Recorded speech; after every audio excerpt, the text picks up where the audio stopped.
In this video, we're going to talk about advanced decline line and ratio. What are advanced declines? Stay tuned.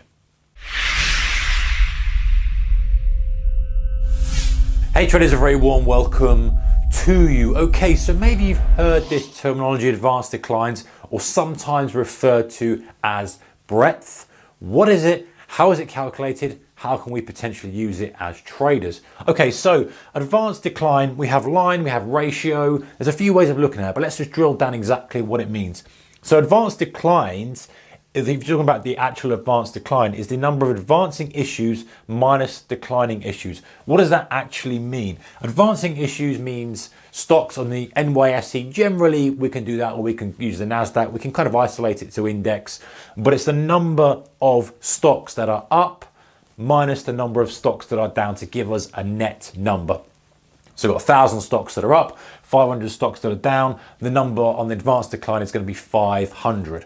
Right, that's good, and you can imagine you could probably see that intraday, how that compares to whether they're up on the day, whether they're down on the day, how strong the trend is. We'll go into more into that in a second. The other way of looking at it is a ratio. So we've got the same kind of thing, the advancing issues, but this time divided by the declining issues to give us a ratio. Similar way of presenting it, but just slightly different. Now, what a lot of people will plot on their daily charts is an advanced decline line, which is the current advanced declines plus the prior. It should be a plus there, plus the prior. So let's look at an actual example. So we have day one here, day two, and day three. So day one, we've got 1,000 issues are up on the day and 500 are down on the day, giving us a net advanced declines of 500. Fine, that's the first one. The next day, only 800 are up and 700 are down, which is going to give us a net of 100. We then add that to the previous to start to build our advanced decline line that we can plot on our daily chart, which is giving us 600. Okay, now we have a bit of a down day today. We've got 1,400 shares in issue, or issues are down, only 100 are up. That's giving us a net, well, obviously a net on the day of minus 1,300, and then we're adding that to our 600 to get minus 700. So that's all very well. Let's look at how we could use it and how that would look on a chart and what the whole point of this is. All very nice, showing all the ratios and the numbers and what have you, but no use if we can't use it to make some better trading decisions, right? Okay, so we have this scenario now. We've got our advanced declines here, and we're saying, okay, we're starting off at 500, and then we move to 600, and all of a sudden we go down to minus 700. So the scale's not quite right here, but then imagine we kind of had this scenario where the advanced declines were pushing up and price was pushing up too. The whole point of the advanced decline lines is to say to yourself, or to analyze it with the market. If I use a different color pen, I've got a purple in my pocket, that'll do.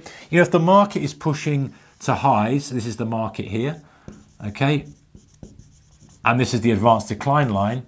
If the advanced decline line is pushing to highs too, the assumption is that there's good breadth in the market. Is why it's called breadth. In other words, a lot of general bullish feel across the whole board is happening. You know, a lot of stocks are up. A lot of stocks are up compared to being down. So we're getting that consistent line that's plodding up and up and up. Of course, you're going to have dips in the day. And, you know, you're basically looking at the reference between, or the comparison between the market conditions and the advanced decline lines. If, for example, market started to push further higher, advanced decline lines were dipping lower and then perhaps didn't go back to highs, you might indicate that there's a bearish divergence there. You might say to yourself, okay, well, actually, you know, we haven't seen new highs in the advanced declines. Is the breadth of the rally dying a little bit? Are we just kind of running out of steam? Could we potentially have an exhaustion? And some traders will look at that and say, okay, now it's time to lighten up on the longs or start to initiate a short position. And same with the downside. You know, if we've got a heavy, aggressive advanced decline line, it's really getting hammered to the downside, the market's getting hammered to the downside, then the advanced decline kind of stabilizes a bit, perhaps doesn't go to new lows, but the market does. Again, same kind of thing that we saw on the bullish side, but just flipped over. Perhaps the selling has backed off a little bit because people aren't as aggressive across the board. They're not dumping all portfolios, and maybe it's time to look for some kind of counter trend move or cover some shorts or kind of position yourself accordingly. One thing to be cautious of though, guys, with the advanced decline line is that it's giving the same value of 1 for every single stock. So you could have a stock that's got a huge market cap and it's got exactly the same value as a stock that's got a small market capitalization.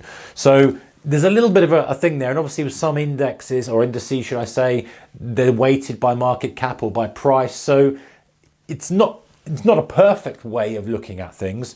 It's quite handy, and it does work to give you a kind of broader view and perhaps be part of a decision-making process if you like that kind of stuff. But just be warned, you still get one credit whether you're Apple or whether you're some small company that's got a tenth of the market cap. It's still the same. And obviously the effect of Apple being down as opposed to that small company is going to be a lot greater on the index. One final thing is, intraday it's possible to trade with this advanced decline line also, because you're taking a current, rather than you're taking from the previous day, you're taking it from the last timestamp on your charts, whatever time frame you're using. So you can see the same kind of thing, which is compressed on an intraday chart. Again, same kind of scenario. Do you see bearish divergence, bullish divergence? Do you see this kind of, the market's still going, but advanced declines aren't really supporting this rally? We don't see a broad rally, a broad buying here. We just see maybe buying on a few stocks, which could insinuate that,